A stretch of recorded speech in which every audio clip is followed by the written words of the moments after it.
on my mind was how I was going to prioritize my day.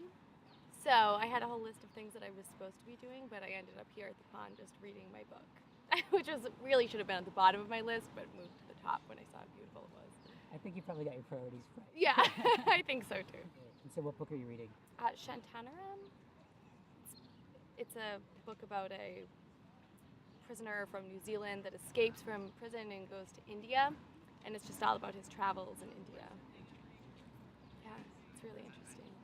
It's long too. I'm only 30% of the way through, and I've been reading it for weeks. I love how you know somebody's reading on a Kindle when they tell you what percent. Yeah.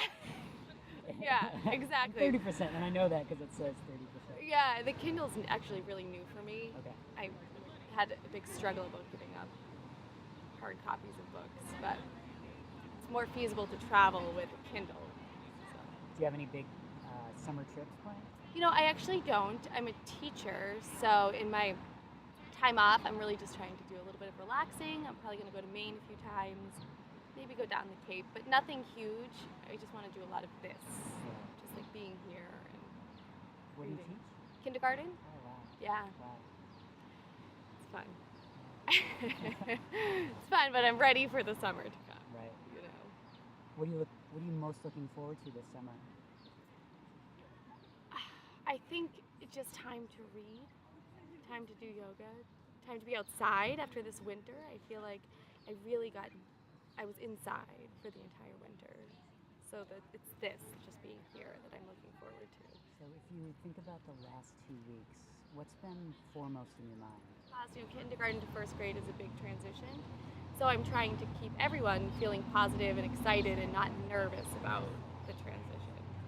I think that's probably on all teachers' minds, though, as the school year winds down. A lot of kids have a hard time getting ready to say goodbye and move on to the next thing. So keeping everything positive and fun and happy for them is my biggest, that's where my mind is right now. And then once we get through those last 2 weeks, I'll be able to think about myself. What's the age of kindergarten? 5 and 6. 5 and 6. I've been so one of the questions I've been asking everyone is, if you could go back and meet your 10-year-old self, what would you say? Oh. And so I'm going to ask you, if you could go back and meet your 5 or 6-year-old self, what would you say? That's a great question.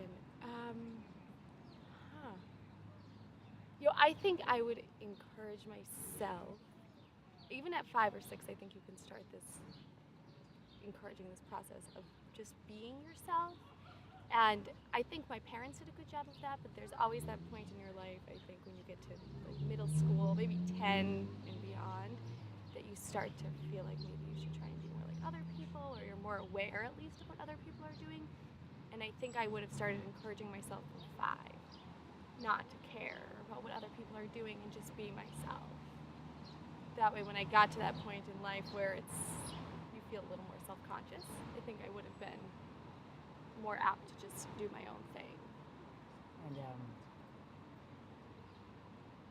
you have any advice for the people that live and work in JP and visit?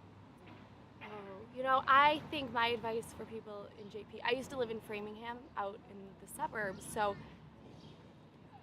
I feel like my life has just been so enriched by moving to JP. So I feel like my best advice would be to just enjoy it and appreciate everything that JP has to offer, because it's such a rare, unique place to live in my experience. And after living somewhere that didn't have all of the locally owned businesses and friendly people and walking access to restaurants and shops and the pond, there's just so much to appreciate about JP. Great. Well, thank you so much. Thank you.